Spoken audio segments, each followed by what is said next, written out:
Hey, this is Jim from Safety Wars.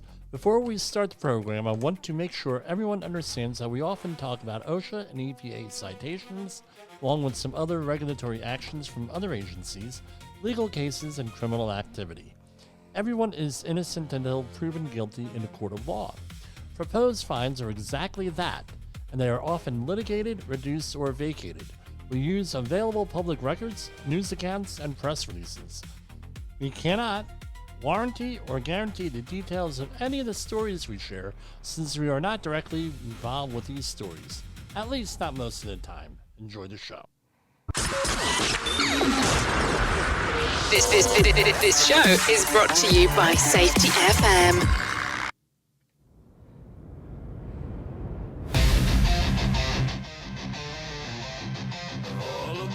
All aboard for the safety train.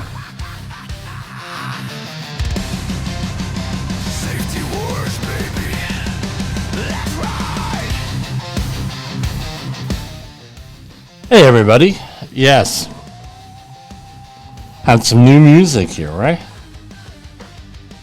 Available on Spotify as Safety Warriors. Music of Safety Wars Volume 1.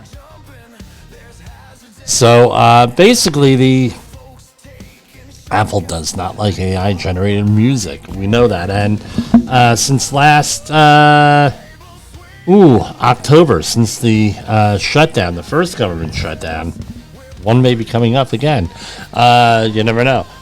We've been using AI music, so go and check that out on Spotify. We're going to put together a special program featuring everything. I really haven't pushed this stuff. I wanted to make sure that everything was up and running before I started pushing it, because, again, some platforms like AI, some platforms do not like AI. So that's what's going on. The other thing is, I want to point out all of our music that we use, all of our sound effects are all either owned by me, copyrighted by me, like Safety Train, or we are licensed for that.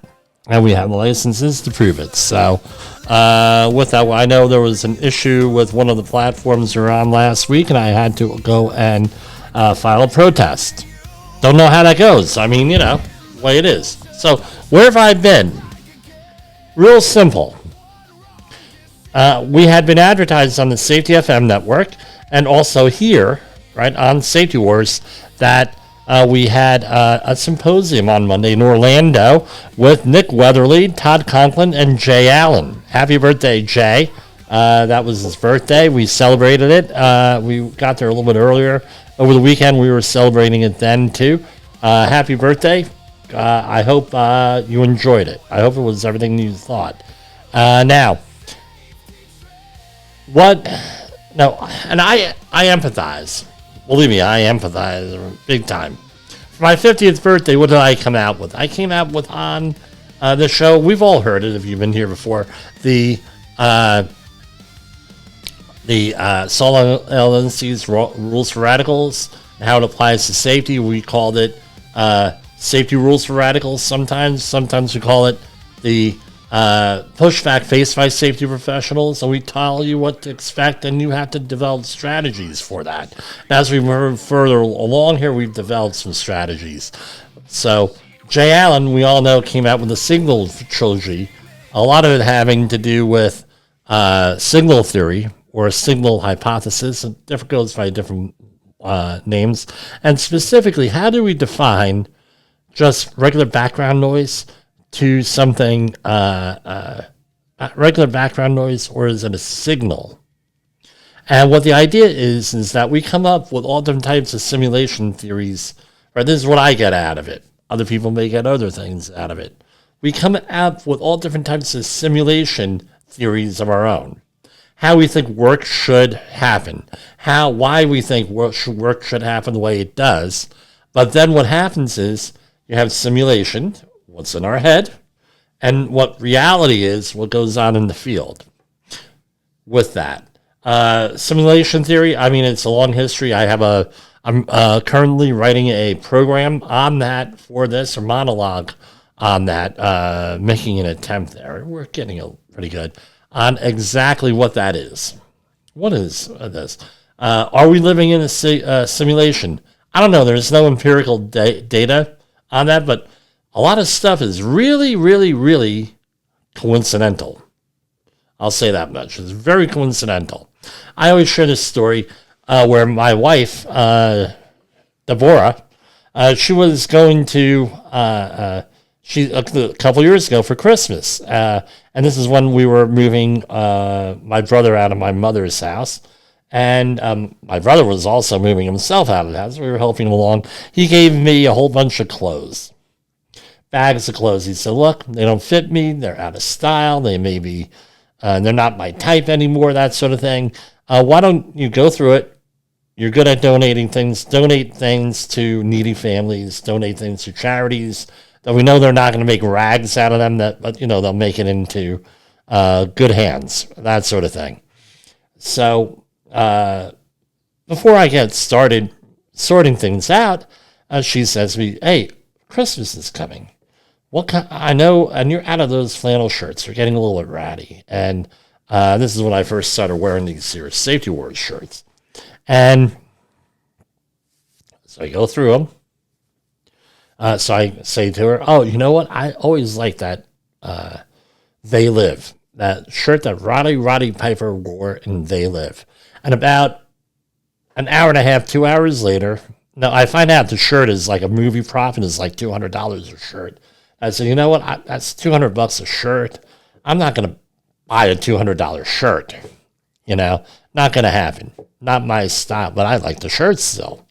About 2 hours later, my friend Donald, that I grew up with in Woodbridge, I see a picture of him on social media from his sister, and she says, holiday, hey, Don's around for the holidays, that sort of thing.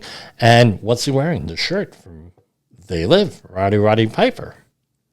I said, "Wow, holy," and I email him, I text him, I say, "Hey, Don, my shirt, I was just thinking about that shirt, isn't that a coincidence? Ha, ha, ha, ha, ha."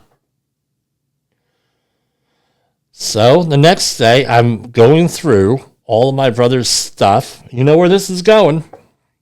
And what do you think I pull out of there? The Roddy Piper shirt from They Live. Coincidence? I don't know. Is it coincidence? I don't know. Is it planned? I don't know. Maybe there's synchronicity. I don't know what that is. So, no, is it simulation hypothesis? Simulation theory, that things are simulated. And we went over with Jay Allen's portion of the presentation, the whole thing on simulation theory. And now, what's signal? What's noise? Are we living in some type of a simulation? Are we not? But more importantly, how do we deal with each other? Now, simulation theory is very important when we are dealing with how are we manipulated? How are we programmed? We're programmed many different ways. And now you have the classic positive reinforcement, negative reinforcement. Is it nature? Is it nurture? Are you born inherently the way you are? Why is that? Look at the media. Look at what we've gone through. Right? I could show you a letter from many years ago I wrote. Hold on. Maybe I have it here on the hard drive.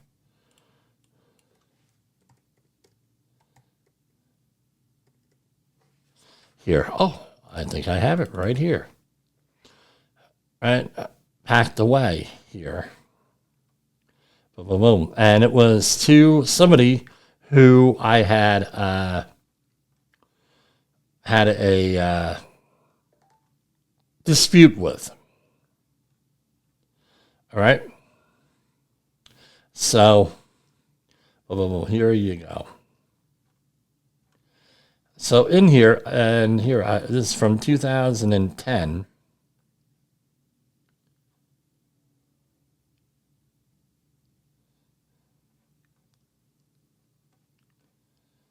And, okay, so, now I just thought of this. So, in this letter, I state real simple here. The people are going, when the people figure out, and this is from a political thing, that they are being manipulated and screwed, eventually there's going to be a major upheaval here. And this is in 2010. This is after the Tea Party had started. And what happened as we progressed on to what we're doing here? People feel that they're being screwed. People feel that they're being manipulated with this whole thing. And what's that? They get programmed. Then they get with social media. The idea gets more and more repeated. It's said more. There's more reinforcement of what your beliefs are. I feel I'm being screwed. You're on social media. Guess what you're going to get in your feed? We're being screwed. You go in your emails. Guess what? Now you're being screwed. You go now, it's evolved up to the AI models. Hey, you're being screwed. All right? And now, like I said, it's only gotten worse. And right now we're being manipulated. Everything, and that was part of Jay Allen's thesis. What I got out of it, he probably would disagree, was that we're being manipulated on so many different levels. It's like we're a non-participant player, I believe it's called. A lot of people in a video game here, just going through the motions. And one of the things was that we watched a documentary on people who are gamers, and they cannot get to the point of telling reality from what the game is. And they're unsure of themselves. And again, this reinforces the whole thing. We're being manipulated. Now, as for me, I have not played a video game. Hey, I grew up as a gamer. I'll be perfectly honest with you. Up until high school, I went through waves of playing video games. And then in the 90s, I played video games. One of my favorite was Panzer General. And again, we realized that those are video games. Now with the virtual reality glasses, which is translated into instant headache glasses for me, now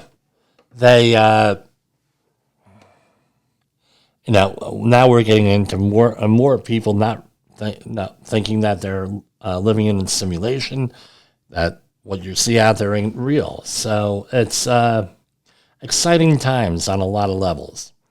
Now, let's get on to the safety stuff.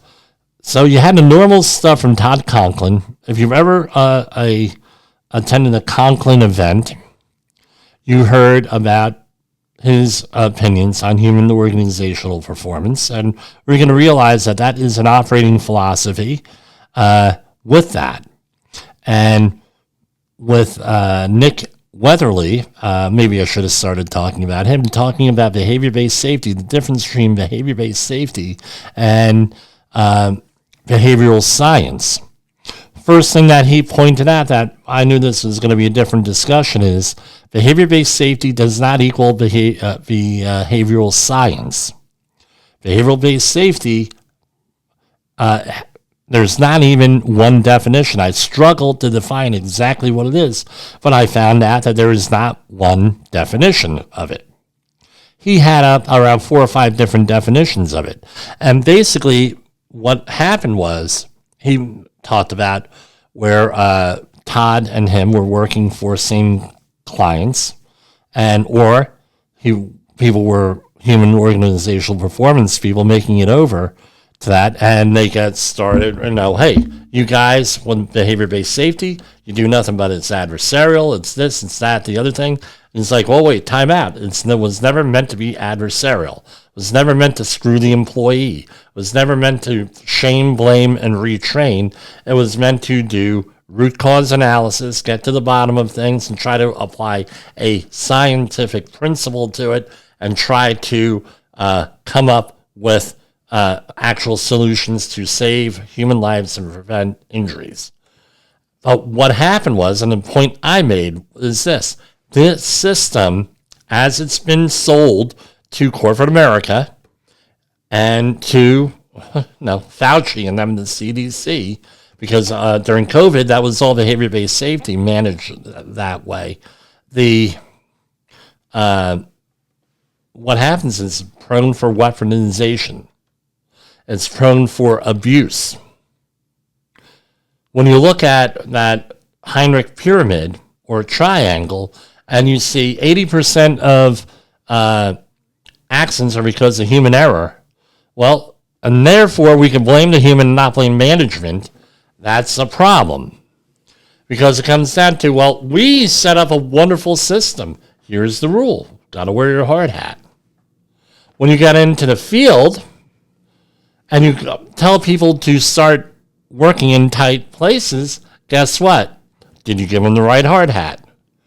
Isn't even possible to wear a hard hat in there. What's the context of what's going on?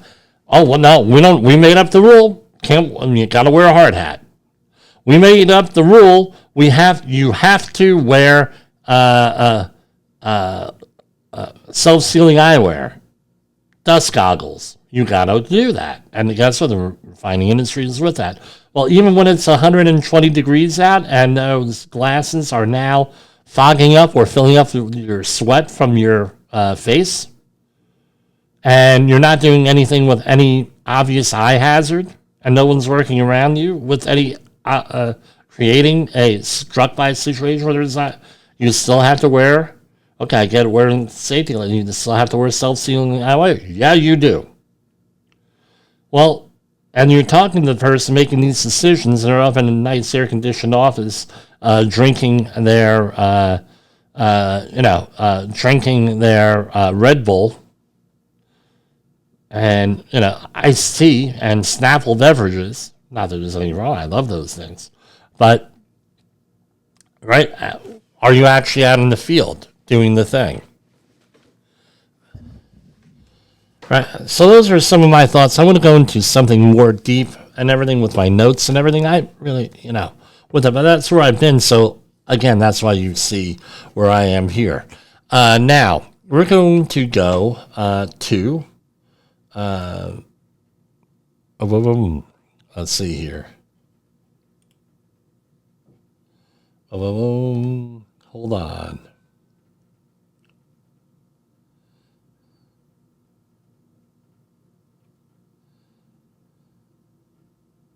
Oh, I got something here. Oh, wow. Oh, this is going to be a future program, very near future. We're talking with that.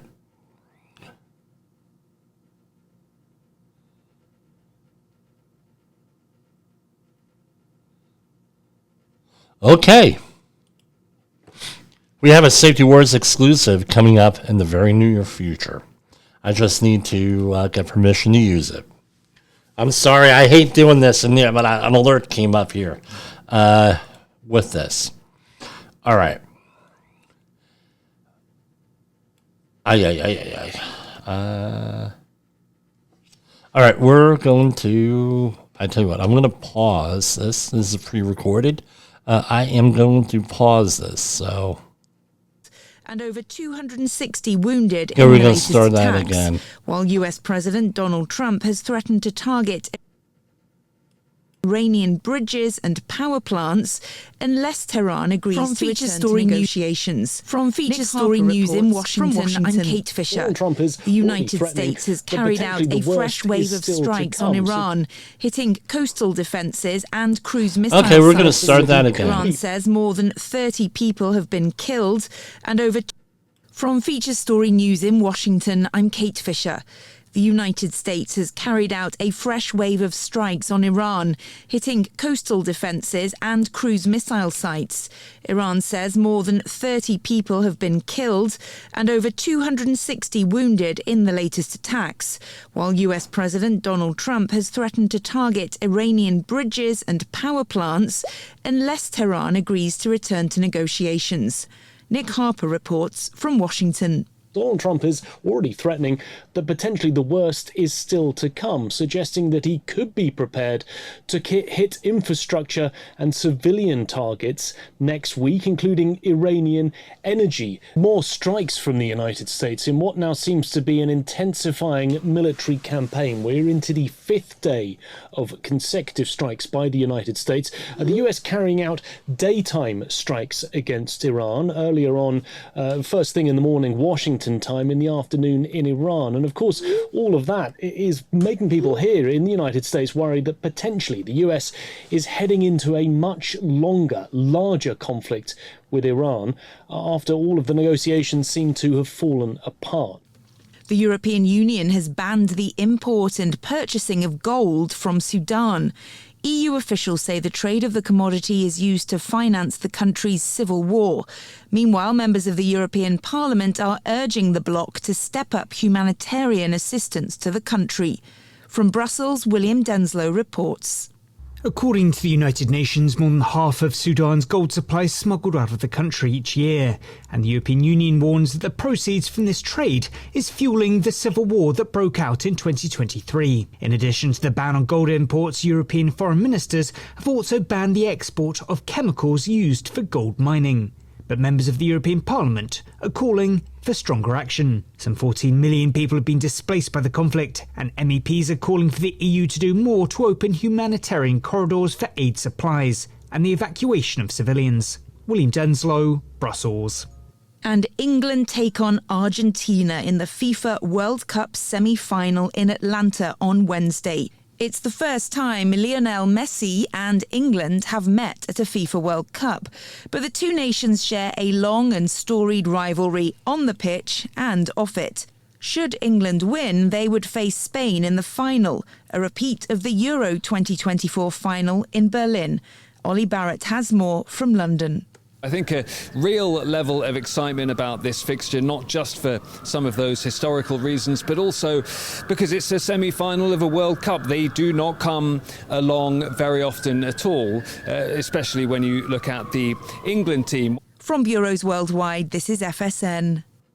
With FSN Spotlight, I'm Simon Marks, looking today in more detail at President Trump's threat to charge a 20% service fee against any vessel transiting the Strait of Hormuz in exchange for America providing safety and security guarantees. It's very unclear how he thinks he can impose those charges, which fly in the face of his own government's policy. The White House has consistently insisted nobody, especially not the Iranians nor the Omanis, can charge per vessel fees. Simon Geel with procurement and supply chain consultancy Proxima says tanker operators are now even less certain about the Strait's future. For them, it's a game of wait and see. I think part of the problem is that previously policies such as tariffs, as blockades, you would get some sort of warning. But, with the Trump administration, what we're often seeing is statements played out through tweets or posts on social media. And so it's really a game of uncertainty. And the one thing that businesses thrive on is certainty. Anything that upends that layers in problems, not only financial problems, but also problems down the track in these supply chains that we've built, which are highly optimized around sort of 80% scenario of what should happen. Iran is celebrating President Trump's move, saying it establishes the principle for the regime to charge similar fees, although the country's foreign minister insisted 20% is too high and they'll give tanker operators a better deal. With FSN Spotlight, I'm Simon Marks. Okay, let me point something out. This program is pre-recorded today, but it's like right before broadcast time. All right, and essentially the Argentina beat England today, and Argentina will face Spain in the final on, I don't know when that is, this weekend, right? England will face France on Saturday, so we'll see how this goes with that. I mean, I tell you what, I have to drive by in the Meadowlands this weekend. Hopefully there's not during the game. That would suck with traffic wise. But Okay, what else do we have here? I have, again, we have a Safety Wars exclusive possibly on from somebody here. Have to look into it. Again, if send your tips and everything over to us, and if appropriate, we will share them. Okay. Now, some other news. This is off of Politico, and we're going to talk about some OSHA news tonight. 2 Supreme Court justices made a rare trip. This is a story by Josh Gerstein. Rare trip to Capitol Hill on Tuesday justified the court's surging security budget, telling lawmakers that a growing number of threats require tens of millions of dollars to expand the court's security force. In the first public congressional testimony by members of the High Court in more than 7 years, Justice Elena Kagan and Amy Coney Barrett revealed new details about the court's security challenges. And it goes on and on and on. So basically, as a result of these big cases here today, recently, with them, people don't like the way the things are going on. And you get these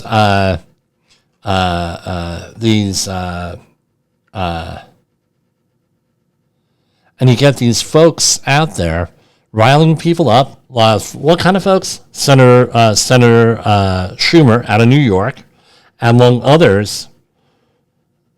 Borderline, right? Could be interpreted as inciting violence, and people are going out and committing violence. Justice Barrett had said, well, she's wearing a bulletproof vest. I have 2 comments on that. Number one,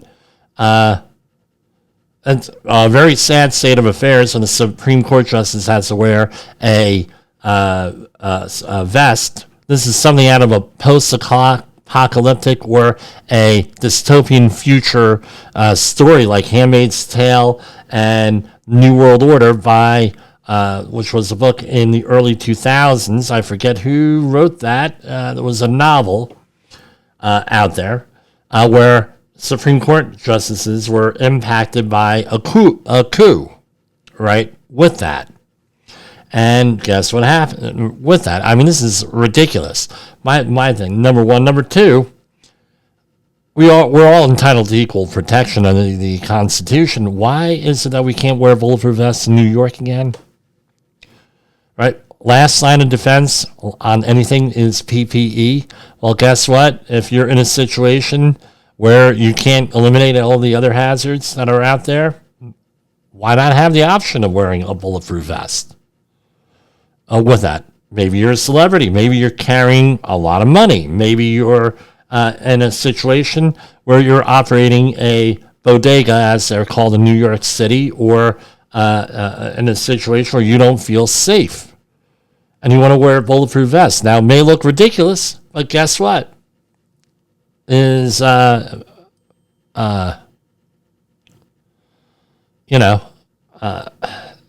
nuts. It's nuts out there. The whole thing. Now, we're not allowed to wear that because someone committed a mass shooting up in Buffalo because and they were wearing a bulletproof vest. Well, okay, that doesn't happen too often, folks. So, I don't know. Let me see.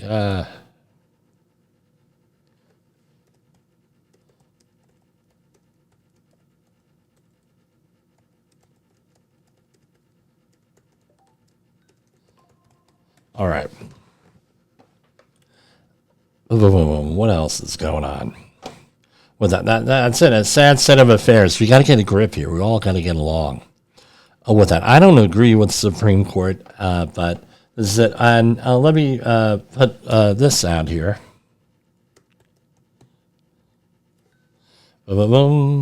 So I got this. This is all related to another situation here and I just lost it, where we had in New Jersey here, and they took it off the Facebook page of my high school.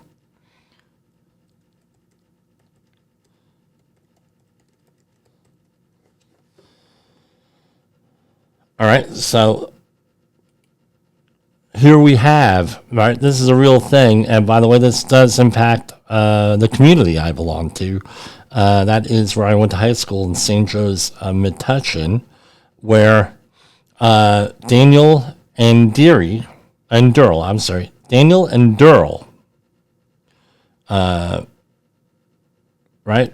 was her son, who was killed by a disgruntled person, right, with that. And again, Daniel and I went to the same high school. And, we're still impacted as a community of the high school because we're all very close there. And I believe one of my good friends, his son was friends with this young man who was killed here. So it was U.S. District Judge Esther Salas, her son, Daniel Anderl. I mean, it's kind of sad. No, so this is a real threat. When they're talking about threats to judges, guess what? There's a real threat out there. I know I'm rambling on and on and on with that. Now, let's go on over to the U.S. EPA, that is, and we're going to go over to the Department of Labor because we have a lot of stuff to talk about with the Department of Labor. U.S. Department of Labor cites a Texas contractor and staffing company after worker suffers fatal injury in elementary school crawl space. Now, a couple years back, OSHA had ruled that a crawl space can be a permit-required confined space under certain circumstances, and it has to be assessed by come on, all say it together, a competent person. The department's OSHA opened the inspection after January 7, 2026 incident at Converse Elementary School involving a D.L. Brandy Construction Rutgers employee who was removing accumulated dirt from the school's crawl space with a mini excavator and became trapped between the equipment and the concrete beam, a classic fall caught-in-between situation, resulting in fatal injuries. Pacesetter Personal Services also supplied workers for the project to assist with dirt removal. The agency cited D.L. Brandy Constructors for one willful violation for removing the rollover protections, big thing, rollo protection structures from mini excavators and adding fabricated parts so the equipment could fit inside a crawl space. Again, if you're going to do that, it needs to be done under the supervision of a registered professional engineer and with the permission of the manufacturer. With that, and you had better make damn sure that you have that documentation on there. Otherwise, don't do it. With that. And here we have the establishment search here for them. Hold on. Oh, of course, it disappears. We have it for a whole bunch of stuff. D.L. Brandy Constructors. So here is the violation. So again, they were cited for a whole bunch of money, but they had looks like repeat violations. Let's see what they are. The website has been updated since January on what the violations were. But here we go. The violation summary, they were fined $9,680 for, let's see, 1926 0200. It was, the employer did not initiate and maintain such programs as may be necessary to comply with this part, meaning 1926, 29 CFR 1926. On June 26, 2024, the employer failed to use barricades, safety signs were necessary to prevent or limit workers' access to work areas which employees were exposed to electrical hazards. So they had an informal settlement here with this thrown in here. You could go and look that up. Second Department of Labor story is right out of Corpus Christi, Texas. U.S. Department of Labor has cited Big Rig Parts distributor Fleet Pride for 16 serious safety violations. After investigation, with that proposed $264,380 in penalties, they an employee was asphyxiated while inspecting a tanker trailer. OSHA cited the company for 16 serious violations and 3 others than serious violations, which include failure to implement a confined space entry program, lacking elements for its respiratory protection program, and exposing workers to electrical hazards. With that, sounds like a repeat violation. If it is, hold on. Let's see where this is. Boom, boom, boom. Yep. So here we go with this. So we have previous violations here is when they did not update the website here, where they just said that they had it's there. Again, Trump administration, you gotta get on the stick and start updating things. Here we have one from a number of years ago. Here, there was a citation, 12,476 was settled. They got him for, I believe, the maximum on there. A stairway, ladder, ramp, or other safe means of egress was not located in a trench excavations that were 4 feet or more in depth so as to require no more than 25 feet of lateral travel for employees. On or about March 26, 2025, employees are installing a sanitary sewer in an excavation with a depth more than 4 feet without a stairway, ladder, or other means of access. They also had back in 2023, another problem here. 2 citations. So they had 1926 1053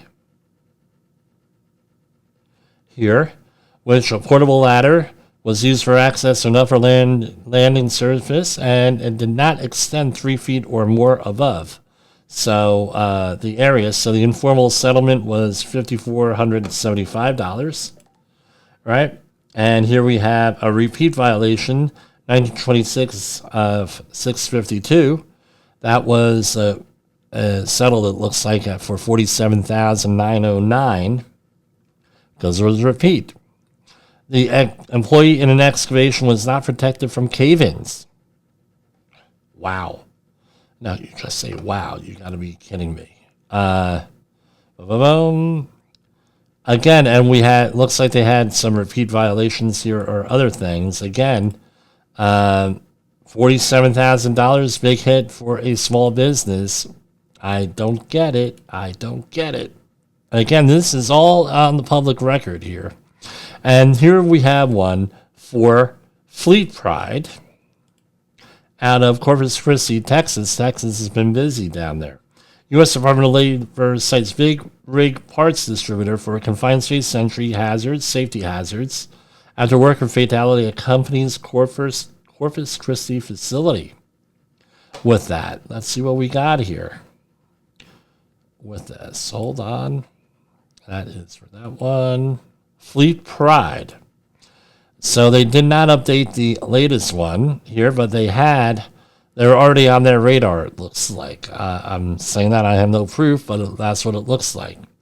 So they were visited in December and had 3, they didn't find them for anything. I don't know what the context of that is, but what did they cite them for? 1910, 3 general industry. So 1910, machines designed for fixed locations are not securely anchored to prevent walking or moving. With that, the condition exposed to employees struck by hazards.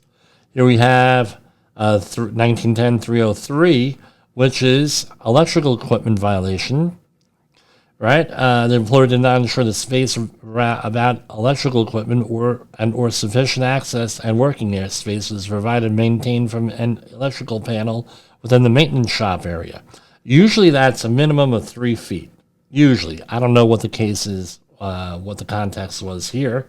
And here we have 1910-1200 HAZCOM.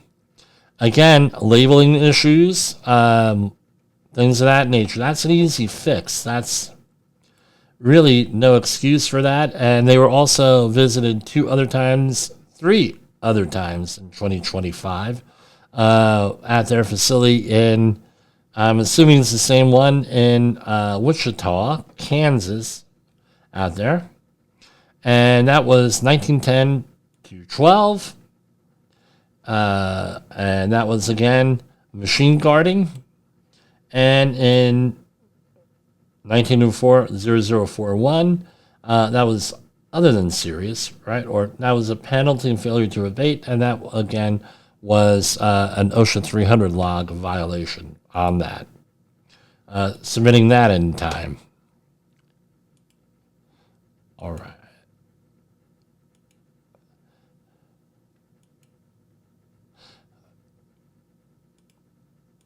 And this is not too far away from me, from Norwich, New York.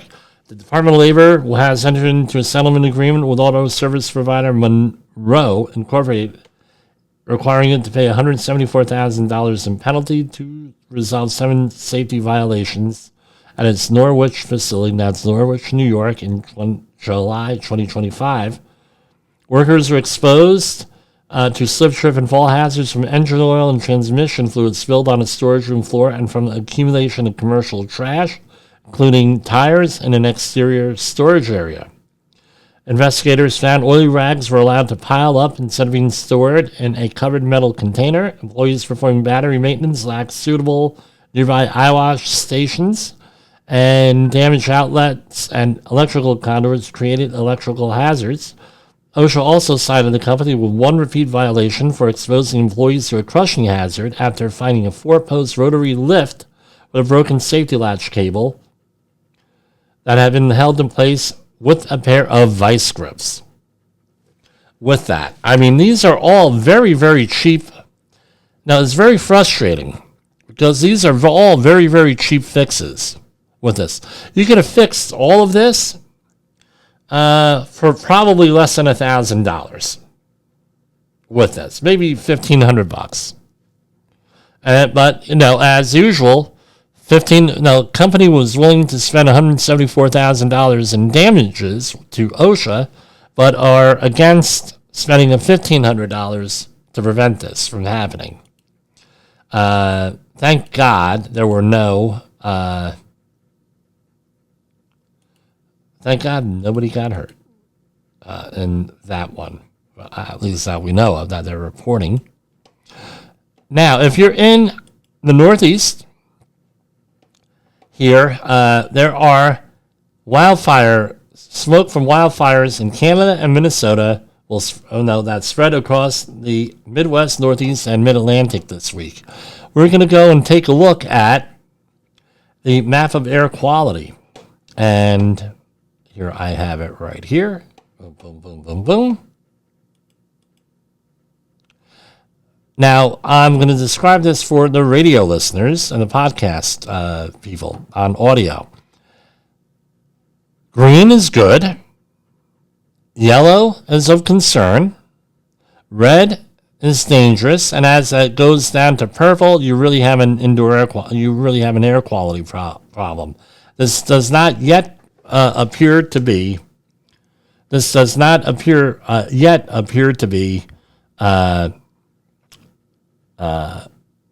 situation we had 3 years ago now. But it's pretty bad. You're getting some areas where you're getting very high levels of particulate matter and ozone and everything else. And guess what? Bad air quality puts people at risk. Let's see if we can get some readings here. So here we have some of the readings. And it's an index. What's the index? The indexes are based on 5 different pollutants with that, plus lead. And here we have the lead you cannot measure in real time, so it doesn't get factored in there. It's under the National Ambient Air Quality Standard. So here we have big problems here in the dark areas. We have 801. That's bad, right? In the yellow area, 55, 56, 51. Though those are less than 100. You may have some hot spots in there. And as you go further east, so you can see where New York and and this is right now, today. Yesterday, parts of northern New Jersey were having issues here, as well as southern Jersey and south of Maryland. Those look like localized things, not related to the fires. But you have here going all through the Northeast from Massachusetts over to western New York and western Pennsylvania, a small break, and then it goes from western Pennsylvania all the way up to Minnesota. So that's a lot of indoor air quality problems. I remember, I hope you took pictures of what it was 3 years ago, because they ain't going to believe you in 10 years that actually happened. Boom. Again, I don't know. Was it climate change? Was it something else? I don't know. We're going to talk here about some AI. So Chinese users bid farewell to AI companions. Again, this is all part of that whole simulation theory we were talking about. This is from Yahoo News. Chinese users of AI-powered companion bots have bid heart-rending farewells to their virtual buddies as national regulations took effect Wednesday aimed at curbing the risk of emotional dependency. The phenomenon of artificial... Again, this is all part of simulation theory, right? One aspect of this. The phenomenon of artificial intelligence boyfriends and girlfriends is growing worldwide, along with the prevalence of human-like avatars that sell products or stand in for loved ones who have died. A couple years back, there was someone put on a show of an interview with Art Bell from Coast to Coast fame. He was the original host of that show. Guess what? You could tell it wasn't him, right? Oh, no, because I listened to him for many years. However, if you're a new person, I think you'd be hard pressed if you never heard him or one of his shows. I think you'd be hard pressed to know whether or not that is him or not. With that, I'm sure the technology today with that, what we're doing, it would be much higher. The phenomenon. Here we go. The phenomenon of artificial intelligence boyfriends and girlfriends is growing worldwide, along with the prevalence of human-like avatars that sell products, but these interactive tools must not be excessively catered to users, induce emotional dependence or addiction, and damage users' real interpersonal relationships, China's new rulebook says. Australia does have a social media ban. Are we going to have an AI ban with it? I don't know. So, here, I'm going to share a picture from real quick from telegraph.co.uk. Here, I don't know how they got the picture, but here we have, and China has been doing this, is not unusual. If anyone says, well, this is unusual, this is blah, blah, blah, it really isn't. But here we have a replica, full size, of U.S. warships and fighter jets in there, right, thrown in there. And China has been, that's an Arleigh Burke-class destroyer, by the way. Right, a mock-up. China has been, making these mock-ups of these U.S. ships and other things with this. This is not a new story. Now, people are shocked because they're at war. Oh, well, they're doing this. They're building replicas. Yeah, they're building replicas to figure out how to sink them and how to do other things. Here are some other China stuff. China, this is from the Wall Street Journal today, article by Mike Cherney, actually yesterday. Ships have been pulled from the Middle East to form a more flexible expeditionary squadron. So now the U.S. Coast Guard is patrolling the South China Sea, and they're around there, or they're going to. They're being deployed there. Whatever the belief that means, I don't know. Again, escalation. Here we have a story from AFP. I don't know what that is, but it's on Yahoo News. Hong Kong police raid independent bookstore run by former journalists. Hong Kong police raided a bookstore run by... What does this have to do with safety? Guess what? Civil rights. Has to do with safety. Hong Kong police raided a bookstore run by former journalists on Wednesday. AFP reporters saw the latest in a string of crackdowns on independent bookshops. Officers led a woman in handcuffs to a van and took away several boxes of materials from the Have a Nice Stay bookshop. Police say it's National Security Department searched 2 shops after being alerted books with serious seditious intention found in a shipment from overseas. I don't know what those are. Again, you elect communists, you're going to get communism. And if you don't think that there are forces in the United States on the right and on the left who would do this, you got another freaking thing coming. All right. Some Ukraine war news. The Ukraine sea drone sinks Russian ship near compound said to be linked to Putin. Ukraine sent one of its naval drones on Tuesday, sank a Russian patrol ship docked in the Black Sea resort town of Gelendzhik, close to a luxurious compound allegedly linked to President Putin. Again, this is out of the Wall Street Journal. Escalation. Again, Ukraine is now manufacturing its own drones more than ever and allegedly is selling them. Right? The fight over humanoid robots has shut down a car factory for the first time. Hyundai Motor unveiled its new humanoid robot worker named Atlas in January. Tens of thousands of Korean auto employees gaped at the 6'2" robot strutting across this trade show stage, his joint swiveling a full 360 degrees. The union response was flood. Atlas would never step into a production line without workers agreeing first. This week, Hyundai's auto workers in South Korea have gone on a partial strike. It is the car industry's first factory stoppage addressing humanoid robots. Ay, ay, ay, ay, ay.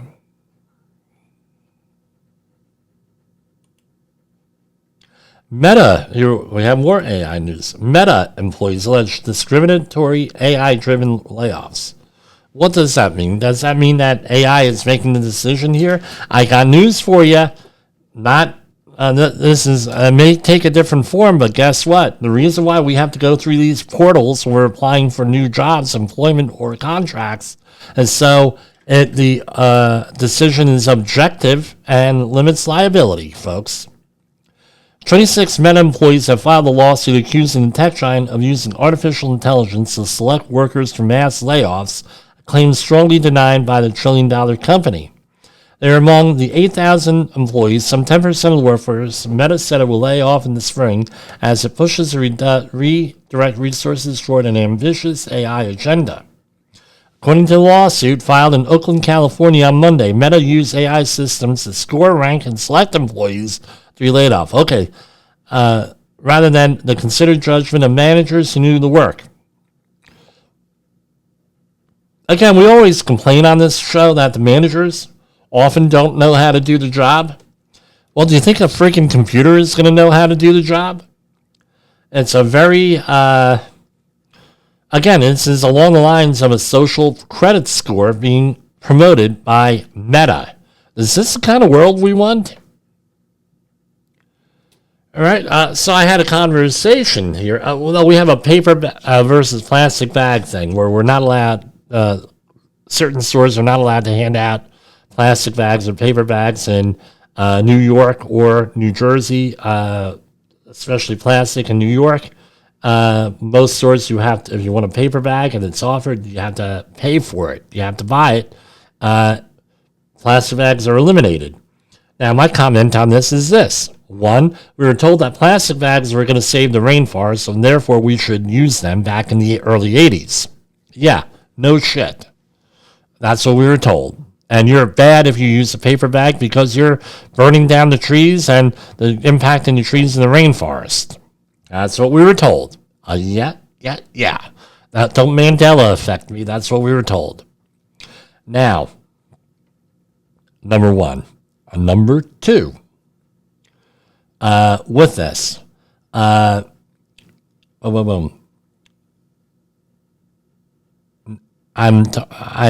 in stores out here, and people complain. They look. I said, look, you elect communists, you're going to get communism. You're going to get your choices limited, right? Not that plastic bags are so bad, but guess what? Again, we allow it to happen. We allow it to happen without any type of any type of thing, right? So here we have another one from ProPublica on AI. FBI has looked at using questionable AI tech to review signatures on seized mail-in ballots. And another one, data centers to add billions in power costs in 13 states. Why? Because of AI. Again, these things are being in there. Here we have another one from, I never heard of this website, Notice, but I'll go with it because it does sound legitimate. If it's not legitimate, I'm sorry. Here we have testosterone-fueled troops. Head says military begin testing hormones. Well, I tell you what, I was having this discussion today with someone on one of my colleagues. The military admitted up to 1975 that they did medical experiments on people. I know of some cases where allegedly it was done well into the 1980s. Allegedly. I have no hard proof. I just have testimony, and I have some conversations, right, with people. Service members 30 and over will test annually and can choose to receive testosterone replacement therapy if they are recommended for treatment with that. Pentagon will begin annually testing service members for this and everything else. Well, I'm going to say this, right? The health exam has been mandatory. There's a regular thing. There's a regular medical assessment. This is going to be part of the medical assessment. Now, service members are recommended for treatment will have the choice to receive testosterone replacement therapy. Personnel under 30 can volunteer for a examination. Hegseth's posts on social media referred to high tea, a social media fad pushed by influence that encourages men to seek higher levels of testosterone to maintain their strength and masculinity. I'm going to tell you this. All right. I'd think twice about doing this. And, of course, check with your own family doctor, hopefully a non-biased one on this, endocrinologist, that sort of thing. Testosterone therapy has a lot of side effects. I'm going to tell you, potential. With that, I know people who have had less than optimum results after being on this stuff, and they were promised a bill of goods with this. I'm not going to mention the company or what the situation is with that. But what's going to happen? They're going to put people on this, and not everybody's going to be able to manage. All right? So this is a conspiracy theory. Their body is not set up for this. They're going to have side effects. And then it's going to be a question were these service related or not. And the way things are going with the VA administration, they're going to say all these health effects, all these health problems were not caused by testosterone therapy. I can guarantee it. And then you're going to have a whole bunch of people who are going to be sick and everything else. And guess what? Now we're going to have that. Let's see if there's any public websites whereby the government that contradicts this here with this. I don't know what to tell you here with this. So that's what I got for tonight. I will see you tomorrow, God willing. So for Safety Wars and Safety FM, this is Jim Polzel.